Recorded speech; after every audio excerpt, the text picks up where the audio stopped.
Hello, my dear students. How are you? I am Manisha Malani from જ્ઞાન મંજરી વિદ્યાપીઠ Mahuva. Video લેક્ચરમાં ફરી આપનું હાર્દિક સ્વાગત કરું છું.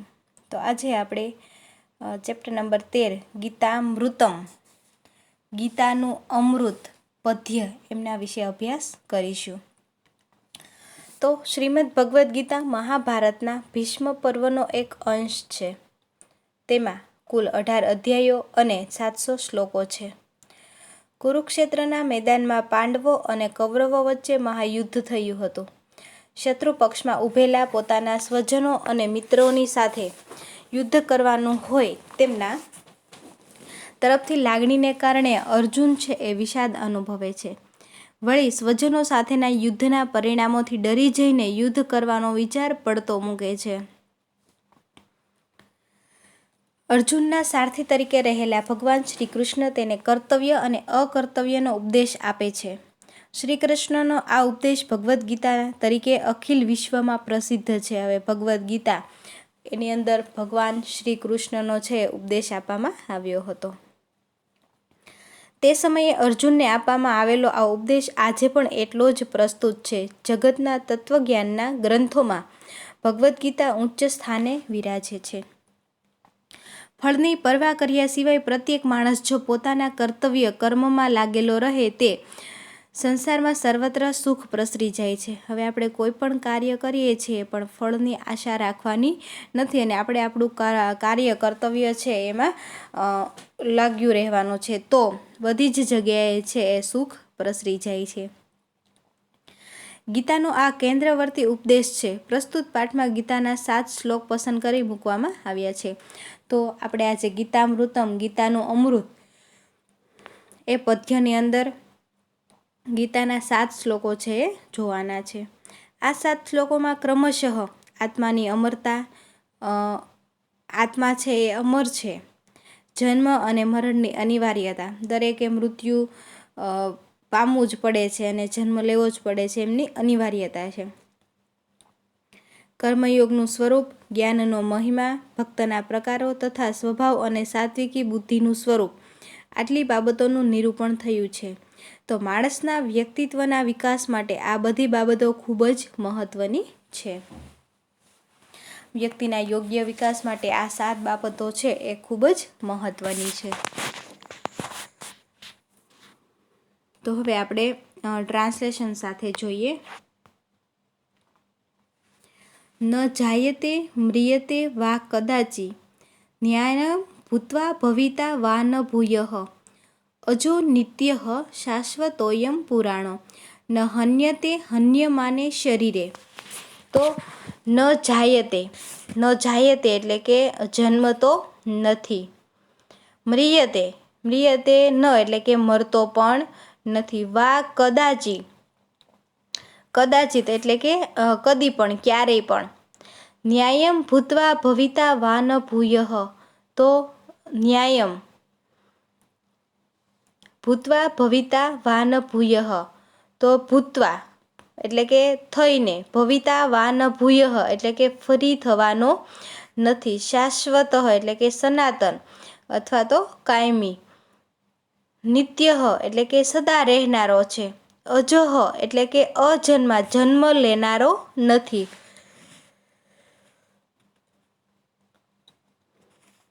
હન્યમાને શરીરે એટલે કે શરીર હણાઈ જવા છતાં, નાશ પામતા, ન હન્યતે તે હણાતો નથી. તો આ આત્મા છે એ કદી પણ જન્મતો નથી કે મરતો નથી. ન જાયતે મ્રિયતે વા કદાચિત તો આ આત્મા છે કદી પણ જન્મતો નથી કે મરતો પણ નથી. ન્યાયમ ભૂત્વા ભવિતા વા ન ભૂયઃ એટલે કે આ આત્મા છે થઈને ફરી થશે કે થવાનો પણ નથી, એ તો અનિત્ય રહેનારો છે. અજો નિત્યઃ શાશ્વતોયમ પુરાણો તો સનાતન પુરાણો છે અને અજન્મા સદા રહેનારો છે. ન હન્યતે હન્યમાને શરીરે તો શરીર નાશ પામે છે ત્યારે આ આત્મા છે એ નાશ પામતો નથી. તો પ્રસ્તુત શ્લોકની અંદર આત્મા છે અમર છે એના વિશે વાત કરવામાં આવી છે. તો આત્મા છે એ ક્યારેય મૃત્યુ પામતો નથી, એમનો ક્યારેય નાશ થતો નથી, એમના વિશે છે એ સમજાવવામાં આવ્યું છે. તો આ આત્મા છે એ કદી પણ જન્મતો નથી કે મરતો પણ નથી. તો આ આત્મા થઈને ફરી થશે કે થવાનો પણ નથી. આ આત્મા છે એ સનાતન છે, પુરાણો છે, અજન્મા અને સદા રહેનારો છે. શરીર નાશ પામે છે ત્યારે આ આત્મા છે નાશ પામતો નથી. આપણું જ્યારે મૃત્યુ થાય છે ત્યારે આપણું શરીર છે એ નાશ પામે છે, પણ આ આત્મા છે એ નાશ પામતો નથી. તો પ્રસ્તુત શ્લોક નંબર 1ની અંદર આત્મા છે અમર છે એમના વિશે વાત કરવામાં આવી છે. બીજો શ્લોક જોઈએ. જાતસ્ય હિ ધ્રુવો મૃત્યુઃ ધ્રુવમ જન્મ મૃતસ્ય ચ તસ્માદ પરિહાર્યેથે ન ત્વમ શોચિતું મહર્ષિ. તો જાતસ્ય હિ ધ્રુવો મૃત્યુઃ, જાતસ્ય એટલે કે જન્મેલાનું, જે કંઈ ઉત્પન્ન થયેલા છે એમનું, હિ એટલે કે ખરેખર, ધ્રુવો ધ્રુવ એટલે કે નિશ્ચિત ચોક્કસ, જન્મ એટલે કે જન્મ, જન્મ ધ્રુવમ એટલે કે જન્મ છે નિશ્ચિત છે, મૃતસ્ય ચ એટલે કે મૃત્યુ પામેલાનો, તસ્માદ પરિહાર્ય છે, તસ્માદ એટલે કે તેથી, પરિહાર્ય એટલે કે ટાળી ન શકાય તેવી બાબત, તસ્માદ પરિહાર્ય છે એટલે કે તેથી જે વસ્તુ ટાળી ન શકાય એ બાબતે, અર્થે એટલે કે બાબતમાં, ત્વમ શોચિતું ન અહર્ષિ એટલે કે તારે શોક ન કરવો જોઈએ. તો જાતસ્ય હિ ધ્રુવો મૃત્યુઃ ધ્રુવમ જન્મ મૃતસ્ય ચ એટલે કે જન્મેલાનું ખરેખર મરણ છે એ નિશ્ચિત છે અને મૃત્યુ પામેલાનો જન્મ છે એ પણ નિશ્ચિત છે. તેથી ટાળી ન શકાય તેવી બાબતમાં તારે શોક ન કરવો જોઈએ. શું કહે છે? આ વસ્તુ છે આપણે ટાળી શકીએ નહીં, તો આવી બાબતની અંદર તારે ખોટો દુઃખ, ખોટું શોક છે એ કરવો જોઈએ નહીં. તો અર્જુન જ્યારે કુરુક્ષેત્રના યુદ્ધમાં પોતાની સાથે ભીષ્મ, પિતામહ, દ્રોણાચાર્ય વગેરે જેવા ગુરુજનો તેમજ અનેક સ્નેહીજનોને જોઈને યુદ્ધ ન કરવાની ઈચ્છા પ્રગટ કરે છે. ક્યારે? અર્જુન છે કુરુક્ષેત્રના યુદ્ધમાં પોતાની સામે કોણ કોણ હોય છે? ભીષ્મ પિતામહ, દ્રોણાચાર્ય વગેરે જેવા ગુરુજનો તેમજ સ્નેહીજનોને જોઈ અને અર્જુન શું કહે છે કે યુદ્ધ કરવું નથી. તો આ સમયે ભગવાન શ્રી કૃષ્ણ તેને શરીરની નશ્વરતા અને આત્માની અમરતા વિશે ઉપદેશ આપે છે. તો આવા સમયે ભગવાન શ્રી કૃષ્ણ છે એ અર્જુનને ઉપદેશ આપે છે. શેના બાબતે? કે આપણો આત્મા છે એ અમર છે અને શરીરની નશ્વરતા, શરીર છે એ નાશ પામે છે પણ આપણો આત્મા છે એ કદી નાશ પામતો નથી. તો ભગવાન શ્રી કૃષ્ણ ઉપદેશ આપતા કહે છે કે જે જન્મે છે તેનું મૃત્યુ થાય જ છે તથા મૃત્યુ પામેલાનો ફરીથી જન્મ પણ થાય છે. તો ભગવાન શ્રી કૃષ્ણ આ શ્લોકમાં ઉપદેશ આપતા કહે છે કે જે જન્મે છે એનું મૃત્યુ અવશ્ય થાય જ છે અને જેનું મૃત્યુ થાય છે એનો ફરી જન્મ પણ થાય છે. તેથી તારે આવી ટાળી ન શકાય તેવી બાબતમાં શોક કરવો જોઈએ નહીં. તો આ વસ્તુ આપણે ટાળી શકીએ એવી નથી, તો આ બાબતની અંદર તારે શોક કરવો જોઈએ નહીં. જન્મ કે મરણ આપણા હાથની વસ્તુ છે નહીં. આપણે ધારીએ તો મૃત્યુ થઈ જાય, આપણે ધારીએ તો જન્મ થાય, એ આપણા હાથમાં નથી. તું ફળની પરવા કર્યા વિના કાર્ય કરતો રહે. જો પ્રત્યેક માણસ પોતાના કર્મમાં લાગેલો રહે તો સંસારમાં સર્વત્ર સુખ પ્રસરી જાય. તો ગીતાકારે પ્રસ્તુત શ્લોકમાં અર્જુનને આત્માની અમરતાની સાથે દેહની નશ્વરતાનું ભાન કરાવી કર્મ કરવાનો ઉપદેશ આપ્યો છે. તો ભગવાન શ્રી કૃષ્ણ છે આ શ્લોકમાં અર્જુનને શું કહે છે કે આત્માની અમરતા છે અને દેહની નશ્વરતા છે, એટલે કે આપણું શરીર છે એ નાશ પામે છે પણ આત્મા તો અમર જ રહે છે. તો આનું ભાન કરાવ્યું છે અને તું કર્મ કર. તારો જે અત્યારે કર્મ કરવાનો સિદ્ધાંત છે એ તું અત્યારે કર. તો આવો ઉપદેશ છે એ ભગવાન શ્રી કૃષ્ણ છે એ અર્જુનને આપે છે.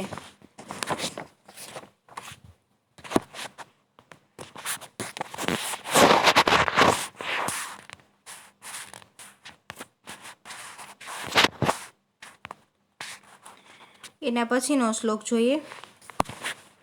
કર્મણ્યે વાધિકારાસ્તે માં ફલેષુ કદાચન માં કર્મ ફલે તું ભુવો માતે સંકોત્સ્વ કર્મણી, તો કર્મણીએ વાધિકારાસ્તે એટલે કે કર્મણી એટલે કે કર્મ કરવામાં, તે અધિકાર એટલે કે તારો અધિકાર છે.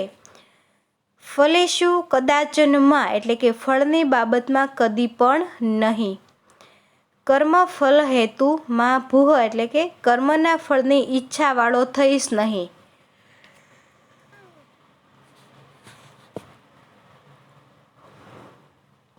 અકર્મણી સંગહ માં અસ્તુ એટલે કે કર્મ છે ન કરવામાં તારો સંગ ન થાવો.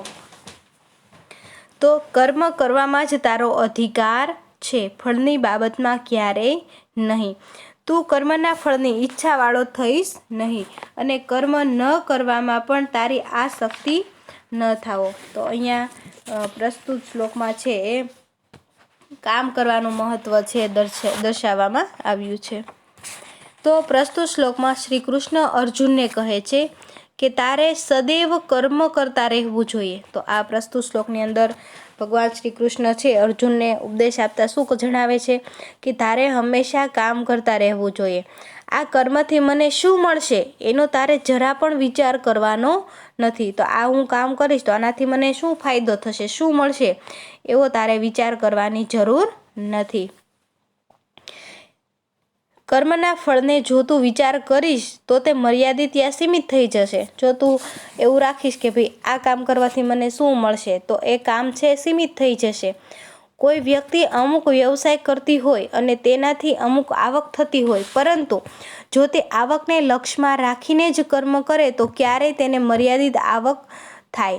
તેનો માલિક તેને ફક્ત લોભવશ કામ કરનાર કર્મચારી ગણી લે છે. હવે આપણે આવકની મર્યાદામાં રહીને કામ કરીએ તો એ કામ છે એનું સીમિત બની જાય છે અને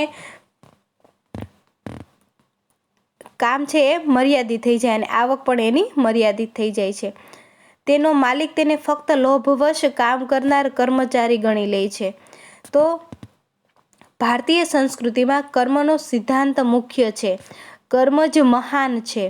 વ્યક્તિના સાચા ખોટા કર્મોને આધારે જ તેનું આ લોકનું પરલોક કે જીવન નિર્માણ થાય છે. આપણે એવું કહેતા હોઈએ ને કે ભાઈ ચાલો સ્વર્ગમાં આપણને વાસ મળે, આપણે સ્વર્ગમાં સીધાવીએ, તો એ ક્યારે કે આપણા યોગ્ય કર્મોના કારણે. ગીતા કર્મફળનો મોહ ન રાખતા સ્વાર્થ ત્યજીને નિષ્કામ ભાવે કર્મ કરવાની પ્રેરણા આપે છે. ફળની અપેક્ષાથી જે કર્મો કરવામાં આવે છે તે કર્મફળ જીવોને બંધનમાં બાંધે છે. પરિણામે આવા જીવોને મુક્તિ મળતી નથી.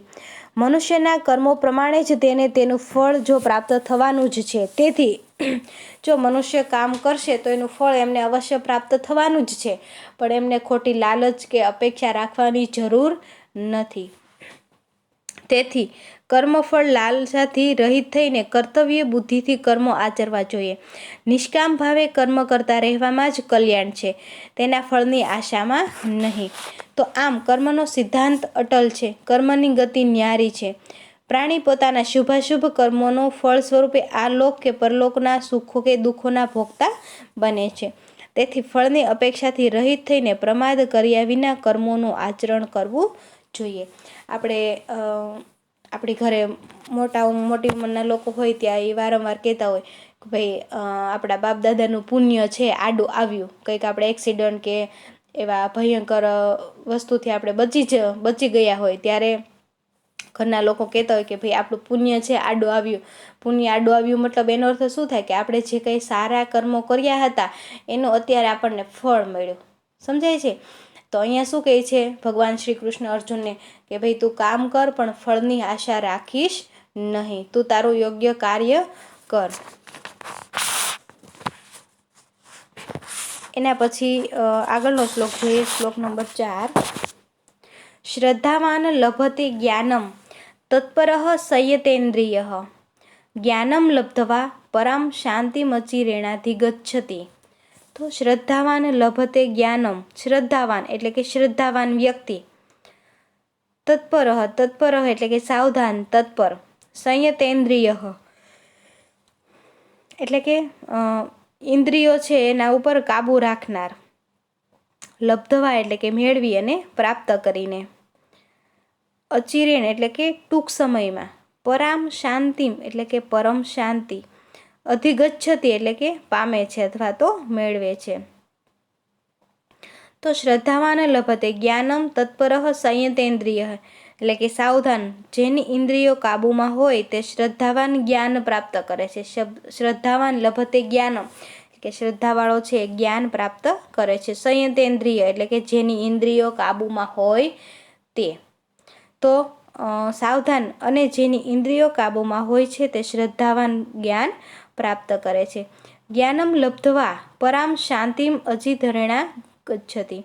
તો જ્ઞાન પ્રાપ્ત કરીને તે ટૂંક સમયમાં પરમ શાંતિ પામે છે. જ્ઞાનમ લબ્ધવા એટલે કે જ્ઞાન પ્રાપ્ત કરીને પરામ શાંતિ એટલે કે પરમ શાંતિને પ્રાપ્ત કરે છે, પરમ શાંતિ છે એ પામે છે.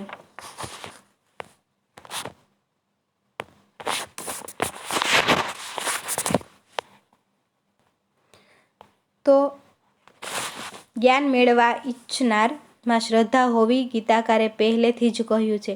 જે કંઈ આપણે જ્ઞાન પ્રાપ્ત કરવું છે એ જ્ઞાન પ્રાપ્ત કરવામાં આપણને શ્રદ્ધા, વિશ્વાસ હોવો ખૂબ જ જરૂરી છે. આ શ્રદ્ધા અને વિશ્વાસ શબ્દ છે ને એ બહુ જ ગાઢ છે, ઊંડો છે. તો એ શબ્દ છે એમાં આપણને શ્રદ્ધા હોવી ખૂબ જ જરૂરી છે. કહ્યું છે ને કે યો યચ્છુદ્રહ સ એવ સહ, અર્થાત જે જેવી શ્રદ્ધા ભાવના રાખશે તેવું ફળ મળશે.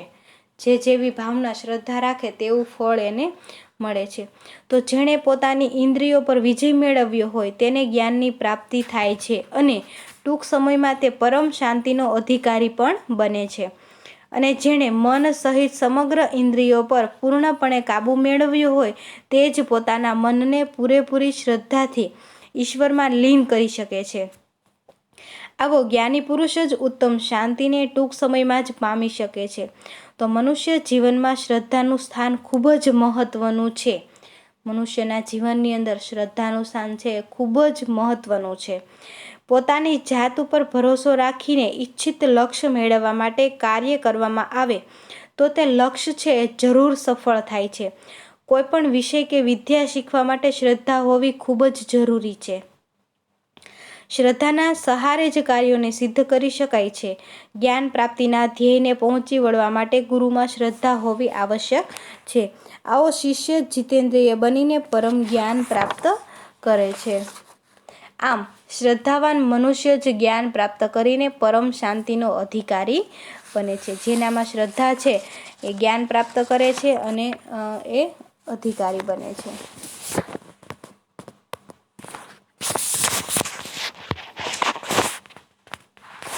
આગળ જોઈએ.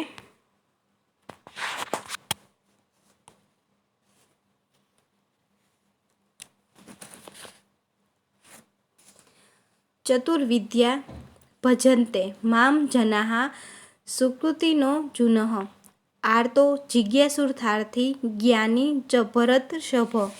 તો ચતુર્વિદ્યા ભજન્તેમાં ચતુર્વિદ્યા એટલે કે 4 પ્રકારના, ભરતર્ષભ એટલે કે હે ઉત્તમ ભરતવંશી રાજા, ભરતર્ષભ એટલે કે શું થશે? હે ઉત્તમ ભરતવંશી રાજા. ચતુર્વિદ્યા એટલે કે 4 પ્રકારના જે છે સુકૃતિનઃ, સુકૃતિનઃ એટલે કે સદાચારી, સારા કર્મો કરનાર, સારા કર્મ કરવામાં જ માણસની સુકૃતિ બને છે. આર્તઃ એટલે કે દુઃખી, કોઈ કારણથી દુઃખમાં આવી પડેલો જે માણસ ભગવાનને ભજે છે તે આર્ત એટલે ભક્ત. અહીંયા આર્ત એટલે કે દુઃખી માણસ પણ કેવો? કે જે કોઈ માણસ દુઃખ આવ્યું છે અને ભગવાનનું ભજન કરે છે તેવો. જિજ્ઞાસુ, જિજ્ઞાસુ એટલે કે ઈશ્વરના સ્વરૂપને જાણવાની ઈચ્છાવાળો. જિજ્ઞાસુ એને ભગવાનનું સ્વરૂપ કેવું છે જાણવાની તમન્ના હોય છે. જે ભક્ત અન્ય કોઈ સાંસારિક વસ્તુને પ્રાપ્ત કરવાની કામના ન રાખતા માત્ર ઈશ્વરના સ્વરૂપને જાણવાની કામના ધરાવે છે તે. અર્થાર્થી એટલે કે સંસારના પદાર્થોની કામના ધરાવતો, ધન, પદ, સંસાર, સંતાન વગેરે સાંસારિક પદાર્થોની કામનાથી ભગવાનની ભક્તિ કરનાર અર્થાર્થી એટલે કે ભક્ત. જ્ઞાની, જ્ઞાની એટલે કે જ્ઞાન સંપન્ન વિદ્વાન કે જેને સંસારની અનિત્યતાનું, આત્માની અમરતાનું તથા ઈશ્વરના સ્વરૂપનું જ્ઞાન થઈ ગયું છે તે જ્ઞાની કહ્યો છે. તો ભાષાંતર જોઈએ. હે ભરતવંશમાં શ્રેષ્ઠ અર્જુન, પીડાયેલો, જિજ્ઞાસુ, પદાર્થોને મેળવવાની ઈચ્છાવાળો અને જ્ઞાની એમ 4 પ્રકારના પુણ્યશાળી લોકો મને ભજે છે. તો અહીંયા 4 પ્રકારના લોકો એમનું ભજન કરે છે એની વાત કરવામાં આવી છે. તો કયા 4 પ્રકારના લોકો? કે જે પીડાયેલો છે, જિજ્ઞાસુ છે, પદાર્થોને મેળવવાની ઈચ્છાવાળો છે અને જ્ઞાની છે. એમ 4 પ્રકારના પુણ્યશાળી છે એ લોકો મને ભજે છે.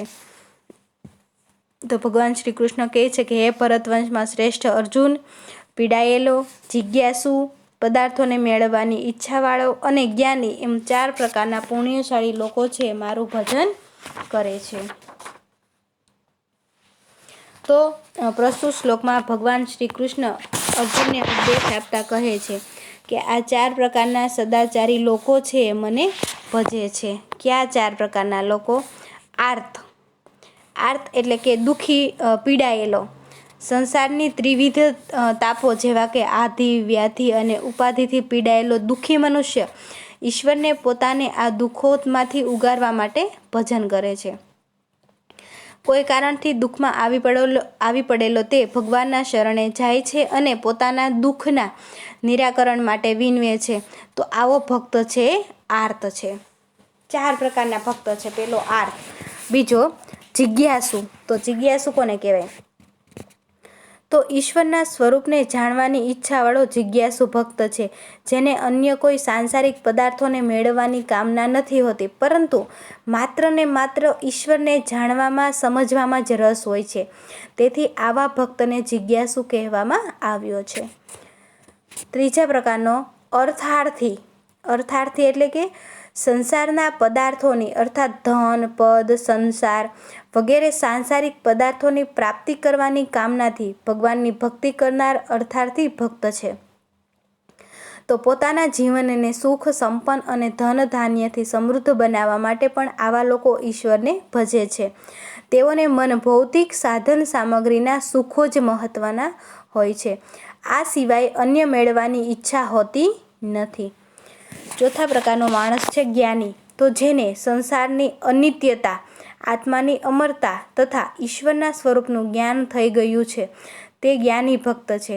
જ્ઞાન સંપન્ન વિદ્વાનને ઈશ્વર ભક્તિમાં જ સર્વ સુખનો અનુભવ થાય છે. આથી તે ઈશ્વર ભક્તિને જ પોતાના સર્વ જન્મનું શ્રેષ્ઠ લક્ષ્ય માને છે અને તેમાં જ રમણ કરે છે. તો આમ વિવિધ પ્રકારના ભક્તો ભગવાનને પોતાની વિવિધ આશાઓ સંતોષવા માટે ભજન કરે છે.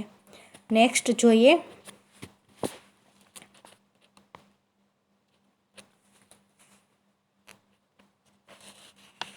યસ્માન્નો દ્વિજતે લોકો લોકાન્નો દ્વિજતે ચયઃ હર્ષ્યામર્ષ ભયોદ્વેગેઃ મુક્તો યઃ સચ મે પ્રિયઃ.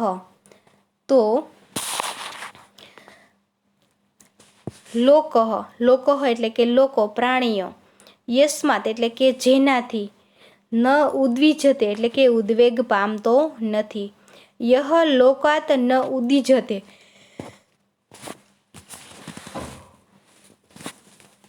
એટલે જે પોતે પણ લોકોથી ઉદ્વેગ પામતો નથી, હર્ષામર્ષ ભયોદ્વેગેહ એટલે કે જે હર્ષનો અનુભવ થાય છે, ક્રોધ એ જે કરવાની વૃત્તિ છે એ નથી, સતત ઉચાટમાં રહેવાની સ્થિતિ, સ મે પ્રિય એટલે કે તે મને પ્રિય છે. તો જેનાથી લોકો દુઃખ પામતા નથી અને જે પોતે લોકોથી સંતાપ પામતો નથી, જેનાથી લોકો પણ દુઃખ પામતા નથી અને જે પોતે લોકોથી સંતાપ પામતો નથી, જે હર્ષ, ક્રોધ, ભય, ઉદ્વેગથી મુક્ત થયેલો છે તે ભક્ત મને પ્રિય છે. અહીંયા ભગવાન શ્રી કૃષ્ણ અર્જુનને શું જણાવે છે કે કેવો ભક્ત મને પ્રિય છે? કે જે હર્ષ, ક્રોધ, ભય અને ઉદ્વેગથી જે મુક્ત થયેલો છે એવો ભક્ત છે એ મને ખરેખર પ્રિય છે. તો જેનાથી લોકો દુઃખ પામતા નથી અને જે પોતે લોકોથી સંતાપ પામતો નથી. જે હર્ષ, ક્રોધ, ભય અને ઉદ્વેગથી મુક્ત થયેલો છે તે ભક્ત મને પ્રિય છે. આમાં કેવો ભક્ત પ્રિય છે એમની વાત કરવામાં આવી છે. તો કેવો ભક્ત છે કે જેનાથી લોકો દુઃખ પામતા નથી. એ ભક્ત એવું કંઈ કાર્ય કરતો નથી કે જેનાથી લોકો દુઃખી થાય, અને જે પોતે લોકોથી સંતાપ પામતો નથી અને બીજા દ્વારા એ પણ સંતાપ ખોટો દુઃખી થતો નથી. જે છે હર્ષ, ક્રોધ, ભય અને ઉદ્વેગથી મુક્ત થયેલો છે. એનામાં હર્ષ નથી, ક્રોધ નથી, ભય અને ઉદ્વેગ આવા ગુણો એનામાં નથી. આવો જે ભક્ત છે ખરેખર મને પ્રિય છે.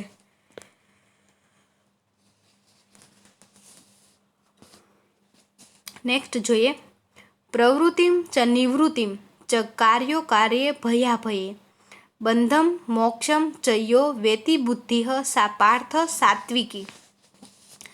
તો પ્રવૃત્તિમ ચ નિવૃત્તિમ ચ એટલે કે પ્રવૃત્તિ, કોઈ કાર્યમાં પ્રવૃત્ત રહેવું, અને નિવૃત્તિ એટલે કે વ્યવહારમાં નિષ્ક્રિય થઈને રહેવું. કાર્યો કાર્યે એટલે કે કર્તવ્ય અને અકર્તવ્ય. ભયાભયે એટલે કે ભય અને અભય. બંધમ મોક્ષમ ચ એટલે કે બંધન અને મોક્ષને. વેતિ એટલે કે જાણે છે. સા બુદ્ધિ એટલે કે તે બુદ્ધિ. સાત્વિકી એટલે કે સાત્વિકી ઉત્તમ બુદ્ધિ છે. તો અહીંયા કહે છે કે ભગવાન શ્રી કૃષ્ણ અર્જુનને કે હે પાર્થ, જે બુદ્ધિ પ્રવૃત્તિ અને નિવૃત્તિ, કર્તવ્ય અને અકર્તવ્ય, ભય અને અભય, બંધન અને મુક્તિને જાણે છે તે સાત્વિકી બુદ્ધિ છે. તો સાત્વિકી બુદ્ધિ કોને કહેવાય? તો એની આ શ્લોકમાં સમજ આપવામાં આવી છે. તો હે પાર્થ, જે બુદ્ધિ છે એ પ્રવૃત્તિ અને નિવૃત્તિ, કર્તવ્ય અને અકર્તવ્ય, ભય અને અભય, બંધન અને મુક્તિને જાણે છે તે ખરેખર સાત્વિકી બુદ્ધિ છે. તો આમાં યોગ્ય બુદ્ધિ, સાત્વિકી બુદ્ધિ કેવી હોય એમની વાત છે એ કરવામાં આવી છે. તો આનું જે ટ્રાન્સલેશન છે એ તમારે ફેરબુકમાં રાઇટ કરવાનું છે.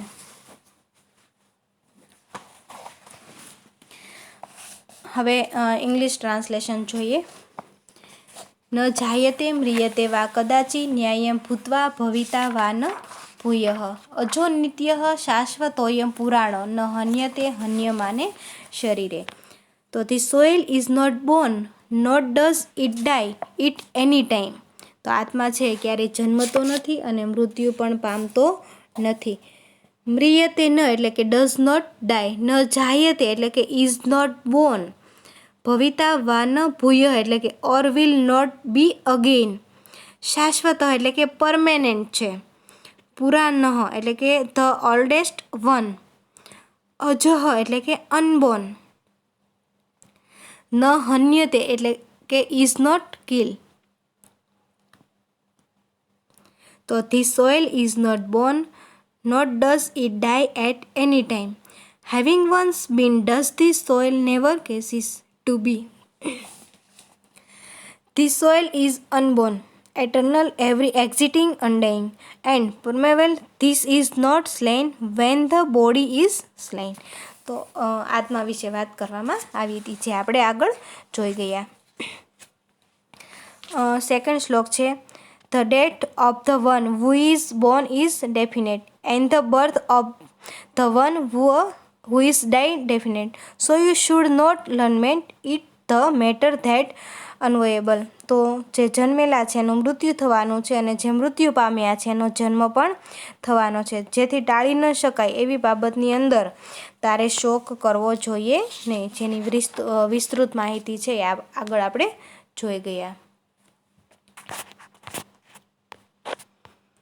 થર્ડ વન જોઈએ. You have a right only in action, making an effort. Never have you right in the fruit of results. Do not be desirous of the fruits of action. May you not be fond of inaction or idleness.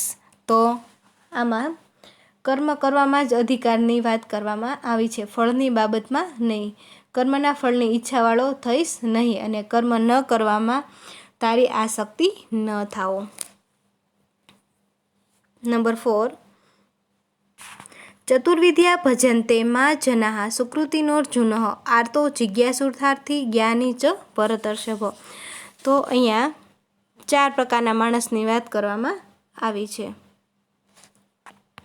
Sorry, 4th શ્લોક છે એ બાકી છે, એ જોઈએ પહેલાં. શ્રદ્ધાવાન લભતે જ્ઞાનમ તત્પરઃ સંયતેન્દ્રિયઃ જ્ઞાનમ લબ્ધવા પરામ શાંતિમચિધેરાણિથી ગચ્છતિ. તો he who has a faith attains knowledge, he whose sense organs is controlled, who is diligent of attain knowledge and in no time achieve highest kind of. તો આ શ્લોકની અંદર સાવધાન કે જેની ઇન્દ્રિયો કાબૂમાં હોય તે શ્રદ્ધાવાન જ્ઞાન પ્રાપ્ત કરે છે, અને જ્ઞાન પ્રાપ્ત કરી અને ટૂંકમાં જે પરમ શાંતિને મેળવે છે એની વાત કરવામાં આવી છે.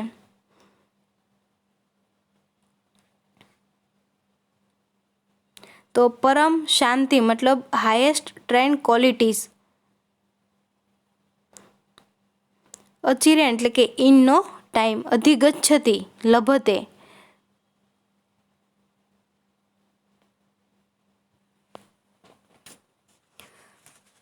નંબર 5 જોઈએ.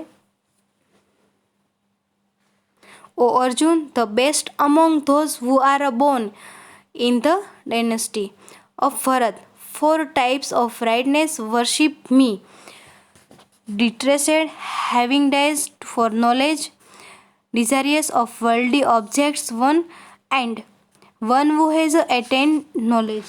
તો આમાં 4 પ્રકારના માણસની વાત કરી છે: પીડાયેલો, જિજ્ઞાસુ, પદાર્થોને મેળવવાની ઈચ્છાવાળો અને જ્ઞાની. તો આ 4 પ્રકારના માણસો છે એમનું છે ભજન કરે છે. જિજ્ઞાસુ એટલે કે having desire of knowledge of God.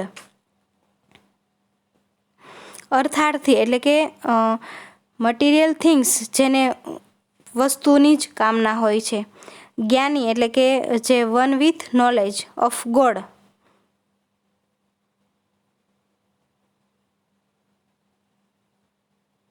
તો આર્તઃ, જિજ્ઞાસુ, અર્થાર્થી અને જ્ઞાની. તો આ 4 પ્રકારના માણસની છે આમાં વાત કરવામાં આવી છે. શ્લોક number 6. He who does not get perplexed by the people and by whom people are not perplexed and who is free from joy, envy, fear and sorrow is my favorite. તો આ શ્લોકની અંદર અર્જુન છે ભગવાન શ્રી કૃષ્ણ છે અર્જુનને ઉપદેશ આપતા કહે છે કે જેનાથી લોકો દુઃખ પામતા નથી અને જે પોતે લોકોથી સંતાપ પામતો નથી, જે હર્ષ, ક્રોધ, ભય અને ઉદ્વેગથી મુક્ત થયેલો છે તે ભક્ત મને પ્રિય છે. Joy, envy, fear and sorrow is my favourite. તો he who does not get perplexed by the people and by whom people are not perplexed and who is free from joy. આ 4 શબ્દો ખાસ યાદ રાખજો. Free from joy, envy, fear and sorrow is my favourite. આ 4 પ્રકારના ગુણો જેનામાં હોય તે મને પ્રિય છે. લાસ્ટ શ્લોક જોઈએ. O Arjun, the intellect that understand intellection toward action and from action what should be done and what should not be done, and liberation and fear as well. Fearlessness is the best or virtuous intellect. So the main function of intellect to between right and wrong, real and unreal, and then to accept the right, real. The intellect with the quality of sattva goodness, એ ખાસ જોવાનું છે. સત્વ મતલબ goodness. Does its work properly. તો goodness જે work છે કેવું છે? પ્રોપરલી છે. તો વિદ્યાર્થી મિત્રો, આ ચેપ્ટરની એક્સરસાઇઝ છે એ હું તમને PDF સેન્ડ કરીશ, એમાંથી જોઈ અને તમારે ફેરબુકમાં છે રાઇટ કરવાની છે. જે ટેક્સ્ટબુકમાં પોસિબલ હોય, MCQ છે, 1 લાઇન આન્સર છે, એ બધું તમારે ટેક્સ્ટબુકમાં જ ફિલ કરી નાખવાનું છે અને અર્થ વિસ્તારને એ બધું છે એ તમારે ફેરબુકમાં રાઇટ કરવાનું છે, જેથી કરીને તમે તમારો વધારે સમય છે એ ના બગડે. આશા છે કે તમને મજા આવી છે, કારણ કે ગીતાના શ્લોકો છે એ ખૂબ સારા છે, સારો ઉપદેશ આપણને આપે છે અને આપણે પણ આ ઉપદેશ છે એ આપણા જીવનમાં ઉતારી અને આપણે આપણા જીવનને છે ધન્ય બનાવવું જોઈએ.